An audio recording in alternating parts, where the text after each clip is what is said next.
किसी वस्तु का प्रतिबिंब नेत्र के किस भाग पर बनता है? कर्निया, रेटिना या दृष्टिपट, पुतली, आइरिस। रेटिना या दृष्टिपट। नेत्र के रेटिना पर किसी वस्तु का कैसा प्रतिबिंब बनता है? काल्पनिक सीधा और तथा छोटा, काल्पनिक उल्टा तथा बड़ा, वास्तविक उल्टा तथा छोटा, वास्तविक उल्टा तथा बड़ा। वास्तविक उल्टा तथा छोटा। सामान्य दृष्टि वाले युवा के लिए स्पष्ट दृष्टि की न्यूनतम दूरी होता है लगभग 25 metre, 2.5 centimetre, 25 centimetre, 2.5 metre. 25 centimetre. सामान्य नेत्र की अधिकतम कितनी दूरी तक की वस्तुओं को साफ साफ देख सकता है? 25 सेंटीमीटर, 2.5 सेंटीमीटर, 25 सेंटीमीटर, अनंत। आँख अपने लेंस की फोकस दूरी को बदलकर या दूर या निकट की वस्तुओं को साफ साफ देख सकता है। आँख के इस गुण को कहते हैं दूरदृष्टि, समंजन क्षमता, निकट दृष्टि, जरा दूरदृष्टि। समंजन क्षमता। विभिन्न दूरियों पर की वस्तुओं के प्रतिबिंब को फोकस करने के लिए आँखों के लेंस की फोकस दूरी किसके द्वारा परिवर्तित होती है? पुतली, रेटिना, सिलियरी या पक्षमाभिपेशिया, आइरिस या परितारिका। सिलियरी या पक्षमाभिपेशिया।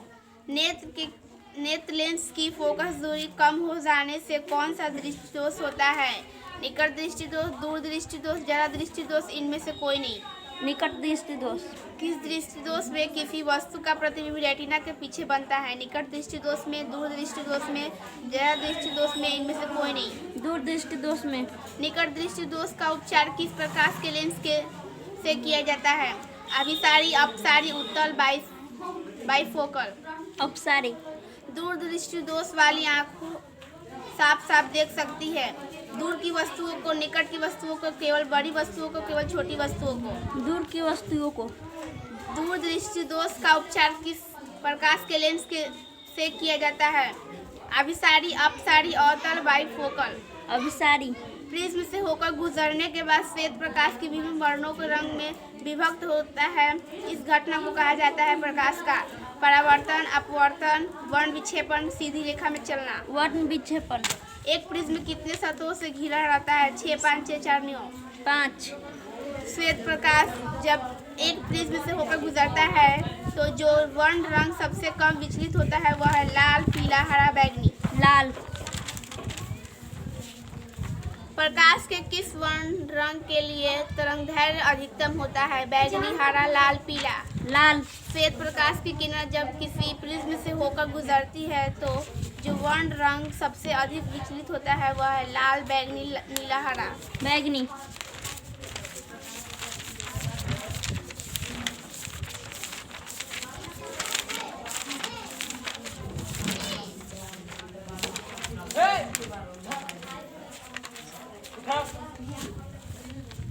एकांक धनावेश को दो बिंदुओं के बीच स्थानांतरित करने के लिए जो कार्य करना पड़ता है वह निम्नलिखित में किसका मापक है? विद्युत धारा, विभवांतर, प्रतिरोधक शक्ति। विभवांतर।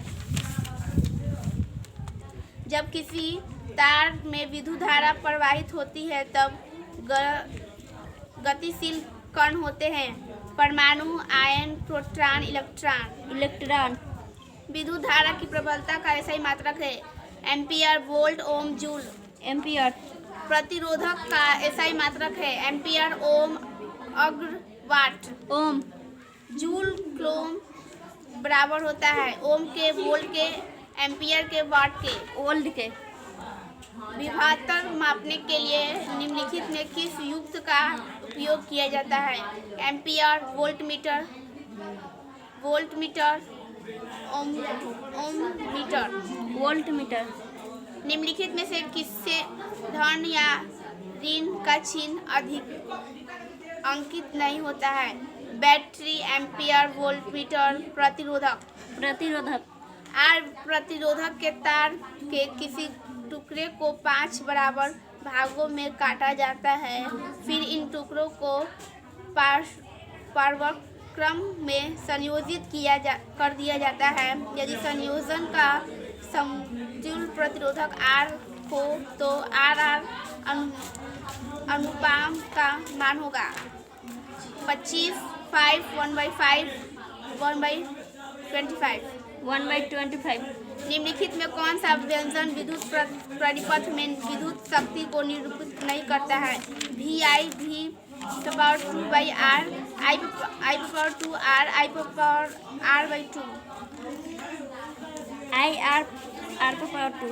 किसी निश्चित समय में किसी निश्चित प्रतिरोधक वाले चालक में उत्पन्न ऊष्मा धारा है समानुपाती होती है, वर्ग के समानुपाती होती है, विक्रमानी होती है, वर्ग के व्युत्क्रमानुपाती होती है।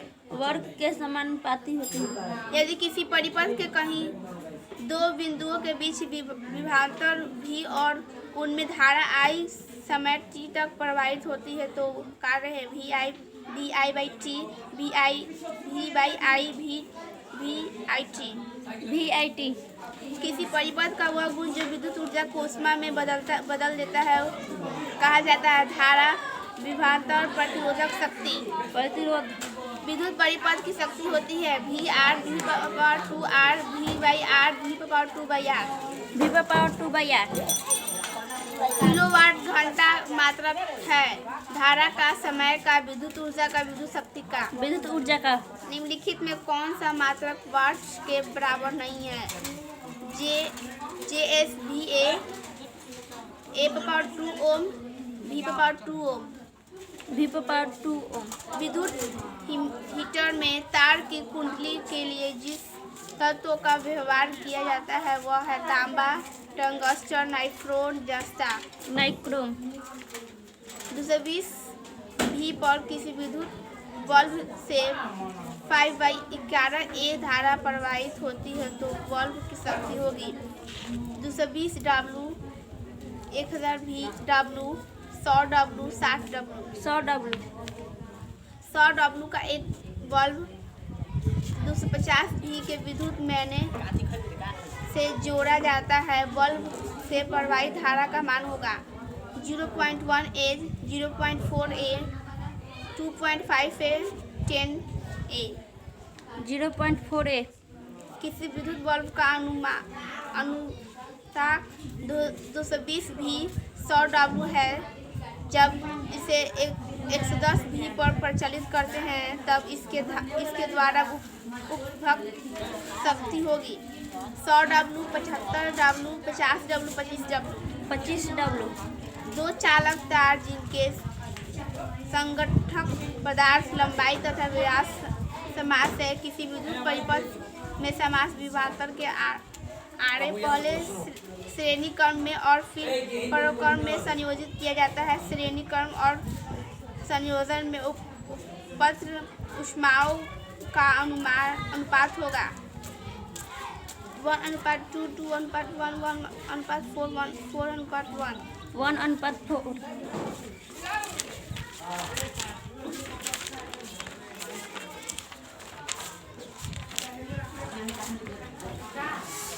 किसी सीधे चालक में धारा की दिशा और उसमें संबद्ध चुंबकीय क्षेत्र की दिशा एक नियम से ज्ञात की जा सकती है। फ्लेमिंग में वाम हस्त नियम से, फ्लेमिंग में दक्षिण हस्त नियम से, मैक्सवेल के दक्षिण हस्त नियम से, मैक्सवेल के वाम हस्त नियम से। मैक्सवेल के दक्षिण हस्त नियम से। किसी विद्युत धारावाही सीधी लंबी परिनालिका के भीतर चुंबकीय क्षेत्र शून्य होता है। इनके सिरे की ओर जाने पर घटता है, इसके सिरे की ओर जाने पर बढ़ता है, सभी बिंदुओं पर समान होता है। इनके सिरे की ओर जाने पर घटता है। निम्नलिखित में से कौन किसकी लंबे विद्युत धारावाही तार के निकट चुंबकीय क्षेत्र की सही वर्णन करता है? चुंबकीय क्षेत्र की क्षेत्र रेखा तार के लंबवत होती है। चुंबकीय क्षेत्र की रेखा तार के समांतर होती है। चुंबकीय क्षेत्र की रेखा अरीय होती है जिनका उत्तरों तार से होता है। चुंबकीय क्षेत्र की केंद्रीय क्षेत्र रेखाओं का केंद्र तार होता है। चुंबकीय क्षेत्र के केंद्रीय क्षेत्र रेखाओं के केंद्र तार होता है। फ्लेमिंग के वाम हस्त नियम के अंगूठा किसकी दिशा का संकेत करता है? धारा का, चुंबकीय क्षेत्र का, बल्ब का, इनमें से किसी का नहीं। बल का। किसकी प्रोत्साहन का निम्नलिखित में से कौन सा गुण किसकी चुंबकीय क्षेत्र में मुक्त गति करते समय परिवर्तित हो जाता है? द्रव्यमान, चाल, वेग, संवेग। वेग और संवेग। पश्चिम और प्रक्षेपित कोई धनावेशित कण अल्फा कण किसी चुंबकीय क्षेत्र द्वारा उत्तर की ओर विक्षेपित हो जाता है। चुंबकीय क्षेत्र की दिशा क्या है? दक्षिणी की ओर, पूर्वी की ओर, अधोमुखी, ऊपरीमुखी। ऊपरीमुखी। विद्युत चुंबकीय प्रेरण की परिघटना किसी वस्तु को अवशेषित करने के लिए प्रक्रिया है। किसी कुंडली में विद्युत धारा प्रवाहित होने के कारण चुंबकीय प्रेरण उत्पन्न करने की प्रक्रिया है। कुंडली तथा चुंबक के बीच आपेक्षिक गति के कारण कुंडली में प्रेरित विद्युत धारा उत्पन्न करना। किसी विद्युत मोटर की कुंडली को घूर्णन करने की प्रक्रिया है। कुंडली तथा चुंबकीय के बीच अपेक्षित गति के कारण कुंडली में परिवर्तित विद्युत धारा उत्पन्न करना। विद्युत धारा उत्पन्न करने की युक्ति को कहते हैं जनित्र, ग्लेवोमीटर, एमीटर, मीटर। जनित्र। वास्तव में जनित्र विद्युत आवेश की किसी स्रोत का कार्य करता है। ऊष्मीय ऊर्जा के स्रोत का कार्य करता है। उस विद्युत चुंबक की तरह कार्य करता है। ऊर्जा के परिवर्तक की तरह कार्य करता है। ऊर्जा के परिवर्तक की तरह कार्य करता है। विद्युत जनित्र का सिद्धांत आधारित है धारा के ऊष्मीय प्रभाव पर, विद्युत चुंबकीय प्रेरण पर, प्रेरित चुंबकत्व पर, प्रेरित विद्युत पर। विद्युत चुंबकीय प्रेरक पर। किसी जनित्र तथा जनित्र में एक मूलभूत अंतर है कि जनित्र में विद्युत चुंबक होता है जबकि जनित्र में स्थायी चुंबक होता है। जनित्र उच्च वोल्टा का जनन करता है। जनित्र उच्च वोल्टा का जनन करता है। जनित्र में स्पर्धी वायल होते हैं जबकि जनित्र के द्विपरिवर्तक होते हैं। जनित्र के सभी वर्ल्ड होता है जबकि जनित्र में द्विपरिवर्तक होता है। तांबे के तार की एक आयताकार कुंडली किसी चुंबकीय क्षेत्र में गति कर रही है। इस कुंडली में प्रेरित विद्युत धारा की दिशा में कितने परिभ्रमण के परिवर्तन होते हैं? 2, 1, आधे, चौथाई। आधे। लघुपथन के समय परिपथ में विद्युत धारा का मान बहुत कम हो जाता है, परिवर्तन नहीं होता है, बहुत अधिक बढ़ जाता है, निरंतर परिवर्तन होता है। बहुत अधिक बढ़ जाता है। घरेलू उपयोग के लिए विद्युत की आपूर्ति होती है। 220 भी 100 HZ पर, 110 भी 100 HZ पर, 220 भी 50 HZ पर, 110 भी 50 HZ पर, 220 भी 50 HZ पर। घरेलू वायरिंग में 3 तार होते हैं, गर्म, जीवित, ठंडा, उदासीन और अर्थात भूयोजित। इन तारों के रंग होते हैं हरा, काला तथा लाल, काला, हरा तथा लाल, लाल, काला तथा हरा, काला, लाल तथा हरा। लाल, काला तथा हरा। स्विच लगाए जाते हैं ठंडे तार में, गर्म तार में, अर्ध तार में, कभी ठंडे तार में तो कभी अर्ध तार में, गर्म तार में। विद्युत फ्यूज दुर्घटना से रक्षा कर सकता है अतिभारण के कारण किंतु लघुपथ के कारण नहीं, लघुपथन के कारण किंतु अभिभारण के कारण नहीं। लघुपथन और अतिभारण दोनों के कारण, दोनों तो लघुपथन के कारण और न अतिभारण के कारण। लघुपथ और अतिभारण दोनों के कारण। विद्युत फ्यूज आधारित है धारा के ऊष्मीय प्रभाव पर, धारा के चुंबकीय प्रभाव, धारा के रासायनिक प्रभाव पर, विद्युत चुंबकीय प्रभाव पर। धारा के ऊष्मीय प्रभाव पर। विद्युत परिपथ में विद्युत फ्यूज जोड़ा जाता है और तार में उदासीन तार में, विनिमय तार में, ठंडा तार में। विनिमय तार में।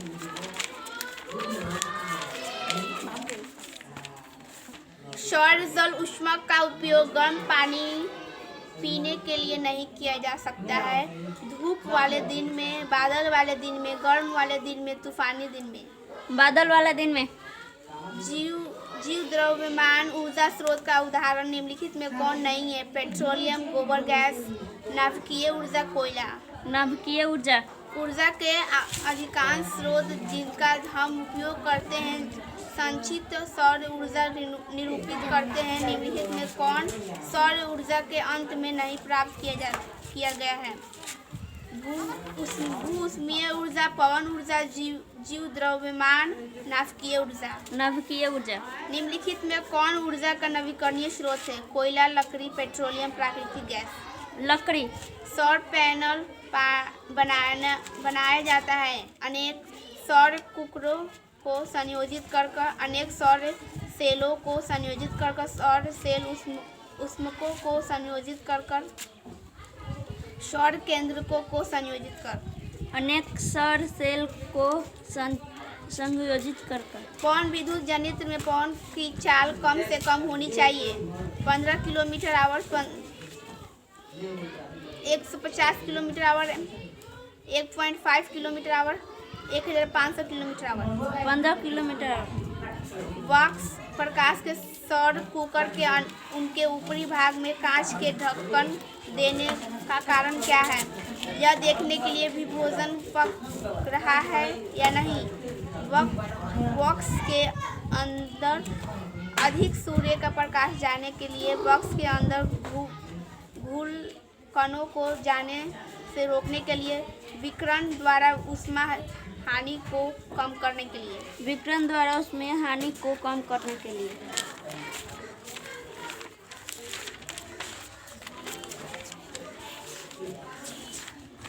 प्रकाश के परावर्तन के नियम पालन होते हैं। विस्तरित परावर्तन में, नियमित परावर्तन में, नियमित और विस्तरित परावर्तन दोनों में, इनमें से किसी में नहीं। नियमित परावर्तन में। गोलीय दर्पण के परावर्तक सतह का केंद्र कहलाता है। वक्रता केंद्र, फोकस केंद्र, ध्रुव, इनमें से कोई नहीं। ध्रुव। जब वस्तु अनंत पर होती है तो अवतल दर्पण से बनाने वाली वस्तुएं वास्तविक प्रतिबिंब फोकस तल पर होता है और अत्यधिक छोटे आकार का होता है। फोकस तल पर होता है और अत्यधिक बड़े आकार के होते हैं।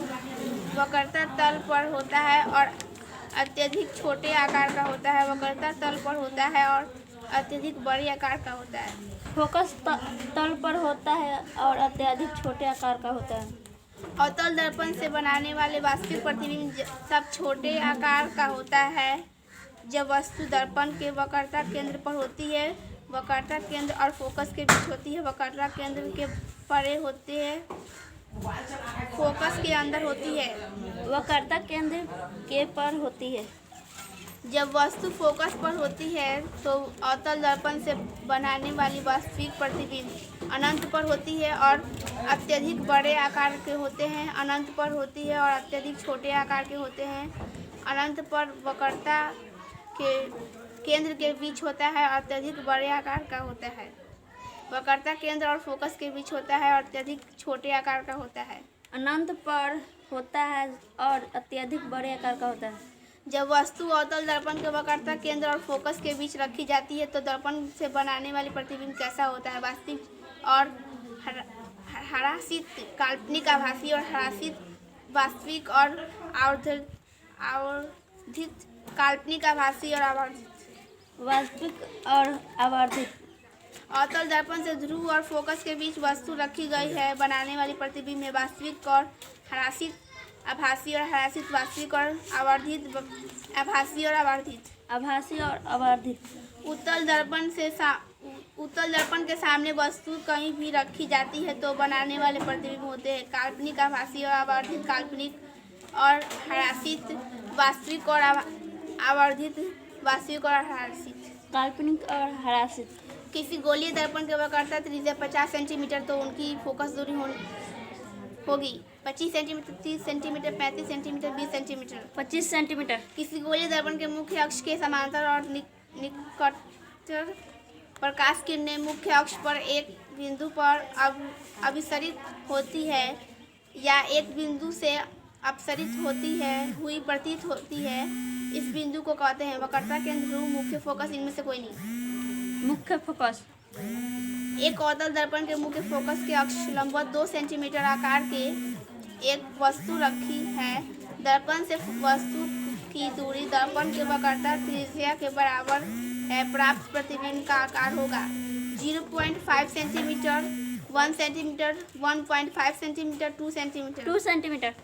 इस गोलीय दर्पण जब आपतित किरण उनके वक्रता केंद्र से होकर गुजरती है तब परावर्तित किरण दर्पण के ध्रुव से होकर गुजरेगी, दर्पण के फोकस से होकर गुजरेगी, पूर्व पथ पर लौट जाएगी, मुख्य अक्ष के समांतर होगी। पूर्व पथ पर लौट जाएगी। 2 प्रकाशिक माध्यमों को पृथ्वी सतह पर प्रकाश की किरण का अपने मूल सररेखीय गमनपथ से विचलित होने की घटना को कहते हैं प्रकाश का परावर्तन, प्रकाश का अपवर्तन, प्रकाश का पूर्णीय आंतरिक परावर्तन। इनमें से कोई नहीं। प्रकाश का अपवर्तन। यदि प्रकाश की किरण विरल माध्यम से संकर माध्यम में प्रवेश करती है तो किरण किस दिशा में मुड़ेगी? प्रकाश की किरण का अपवर्तन बिंदु के लंबवत की मुड़ेगी। प्रकाश की किरण आपतन बिंदु पर अभिलंब से दूर हटेगी। प्रकाश की किरण किसी भी दिशा में नहीं मुड़ेगी। इनमें से कोई नहीं। प्रकाश की किरण आपतन बिंदु पर अभिलंब की मुड़े। यदि आपतित किरण दो माध्यमों की पृथ्वी सतह से अभिलंबवत टकराती है तो यह आपतन बिंदु पर अभिलंब की ओर मुड़ेगी। आपतन बिंदु पर अभिलंब से दूर हटेगी, किसी भी दिशा में नहीं मुड़ेगी। इनमें से कोई नहीं। किसी भी दिशा में नहीं मुड़ेगी। किसी माध्यम का निरक्षेप अपवर्तनांक होता है। निर्वात में प्रकाश की चाल, माध्यम में प्रकाश की चाल, माध्यम में प्रकाश की चाल, निर्वात में प्रकाश की चाल, माध्यम में अपवर्तन कोण की जाया, निर्वात में आपतन की कोण की जाया। निर्वात में प्रकाश की चाल पुण्य माध्यम में प्रकाश की चाल। निर्वात में प्रकाश की चाल माध्यम के प्रकाश की चाल। यदि प्रकाश की किरण कांच से आयताकार स्लैब पट्टी से होकर गुजरती है तो निर्गत किरण आपतित किरण से न्यूनकोण बनती है। आपतित किरण से अधिकोण बनती है। आपतित किरण से समांतर होती है। इनमें से कोई नहीं। आपतित किरण से समांतर होती है। यदि आपतन कोण I और निर्गत कोण E हो तो EI इनमें से कोई नहीं। Equal I। माध्यम का अपवर्तनांक प्रकाश के किस रंग के लिए महमन होता है? लाल, पीला, हरा, बैगनी। आपतित किरण निर्गत किरण के समांतर होती है किंतु इनमें पारवश्यक विस्थापन होता है। वास्तविक कांच के स्लैब्स की मोटाई बढ़ने के साथ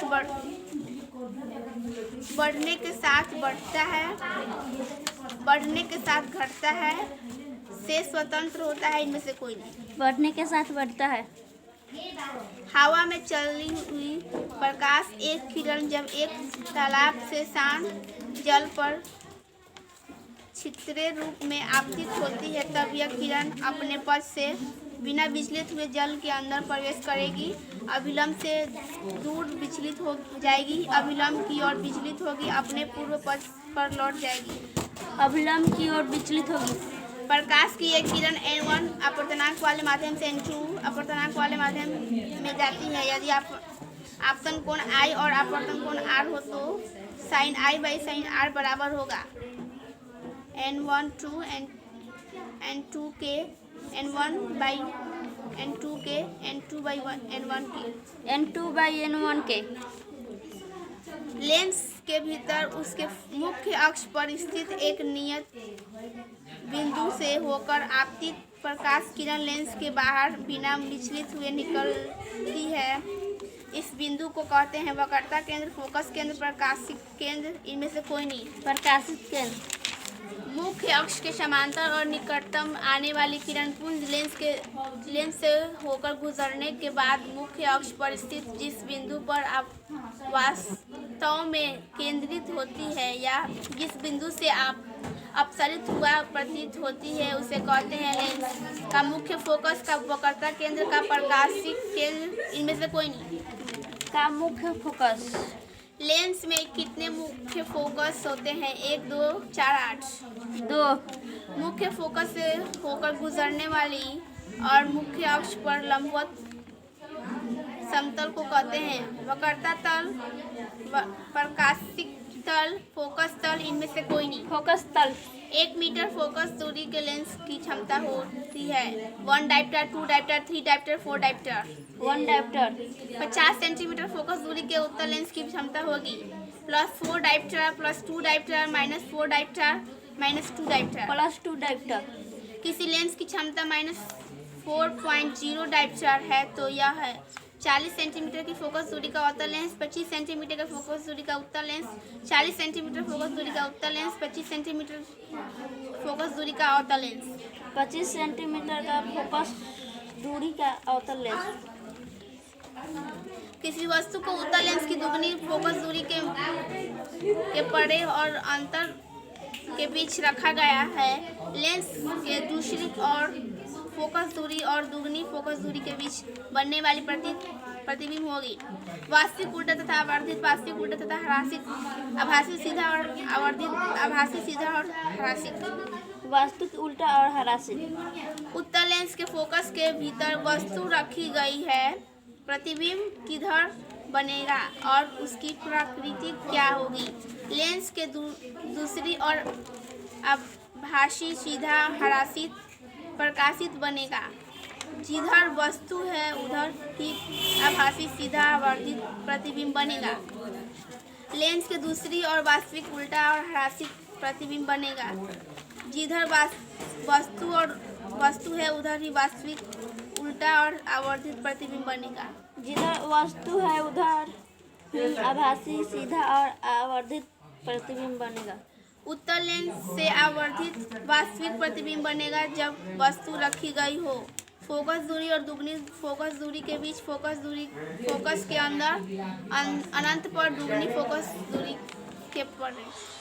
फोकस दूरी और दुगनी फोकस। एक उत्तल लेंस होगा, किनारे की अपेक्षा बीच में मोटा, बीच की अपेक्षा किनारे में मोटा, सभी जगह एक समान मोटाई का। इनमें से कोई नहीं।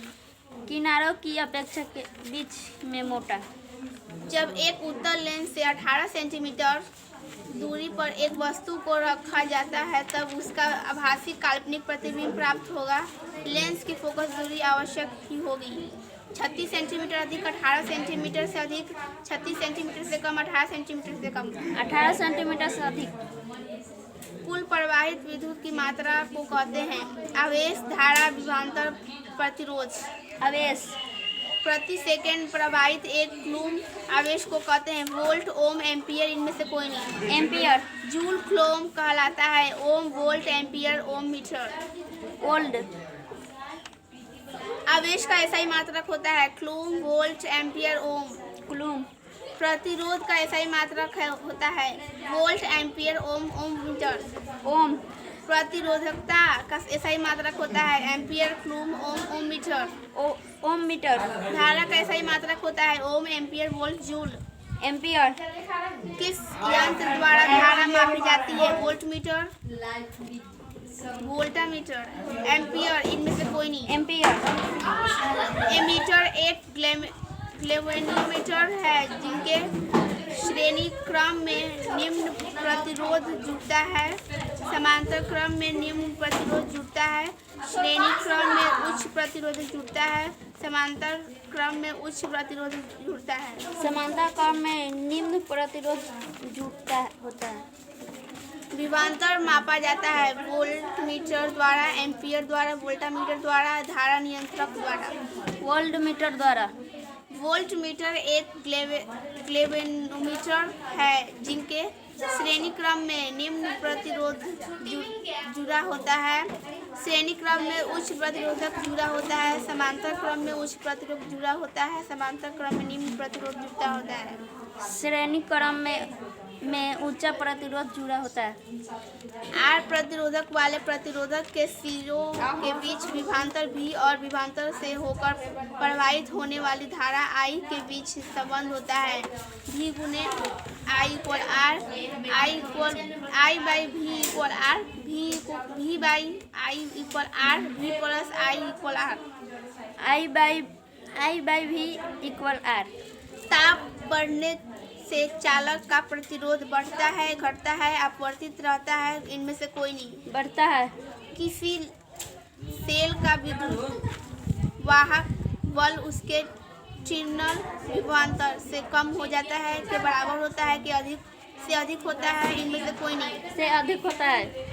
किसी तार के धारा का मान निर्भर करता है केवल आरोपित विभवांतर पर, केवल तार के प्रतिरोध पर, दोनों का और ख पर, इनमें से किसी पर नहीं। दोनों का और ख पर। निम्नलिखित में से किसमें प्लस अथवा माइनस का चिन्ह नहीं होता है? एक सेल में, एक एम्पियर में, एक वोल्टमीटर में, एक प्रतिरोध में। एक प्रतिरोधक में। यदि 4V की एक बैटरी 4 ओम प्रतिरोधक वाले लैंप से जुड़ी हो तो लैंप से प्रवाहित धारा होगी 4A, 2A, 1A, 0A। 1A। समांतर क्रम में जुड़े दो प्रतिरोधकों को प्रतिरोधक IR और R2 है, उनका समूल्य प्रतिरोधक R निम्नलिखित दूसरा दिया गया है। R equal R1 plus R2, R equal 1 by R2 plus 1 by R2, R equal R1 R2 by R1 plus R2, I 1 by R equal 1 by R1 plus R2। R equal 1 R2 by R1 plus R2। यदि श्रेणी क्रम में जुड़े दो प्रतिरोधकों के प्रतिरोध RI और R2 है तो उनका समतुल्य प्रतिरोध R निम्नलिखित द्वारा दिया गया है। R equal R1 plus R2, I1 by R equal 1 by R1 plus 1 by R2, R equal 1 by R1 plus R2, R equal R1 plus 1 by R2। R equal R1 plus R2। यदि समांतर क्रम में जुड़े दो प्रतिरोधकों को प्रतिरोध RI और R2 हो तो उनका समूह प्रतिरोधक R होगा। R1 से बड़ा, R2 से बड़ा, दोनों प्रतिरोधकों से बड़ा, प्रत्येक प्रतिरोधक से छोटा। बोलो। प्रत्येक रोधक से छोटा। यदि श्रेणी क्रम में जुड़े दो प्रतिरोधकों को प्रतिरोध R1 और R2 हो तो उनका समूह प्रतिरोधक R होगा। R1 से छोटा, R2 से छोटा, दोनों प्रतिरोधकों से बड़ा, इनमें से कोई नहीं। R1 से छोटा। यदि 2 ओम प्रतिरोधक के दो तार श्रेणी क्रम में जुड़े हो तो उनका प्रतिरोधक होगा 2 ओम, 4 ओम, 1 बाई 2 ओम, 1 ओम। 4 ओम। यदि 1 ओम के दो प्रतिरोधक समांतर क्रम में जुड़े हो तो उनका प्रतिरोधक होगा 1 ओम, 3 ओम, 1 बाई 2 ओम, 0 ओम। 1 बाई 2 ओम। 2 ओम के दो प्रतिरोधकों को किस प्रकार जोड़ने से 1 ओम का प्रतिरोधक प्राप्त होगा? समांतर क्रम में, श्रेणी क्रम में। समांतर क्रम में। श्रेणी क्रम संबंध के प्रत्येक भाग से समान धारा प्रवाहित होती है। समांतर क्रम संबंध में प्रत्येक भाग में के आड़े समान विभवांतर आरोपित होती है। I और डबल I दोनों सही है। I सही है परंतु डबल I गलत है। I गलत है परंतु डबल I सही है। I और डबल I दोनों गलत है। I और डबल I दोनों सही है।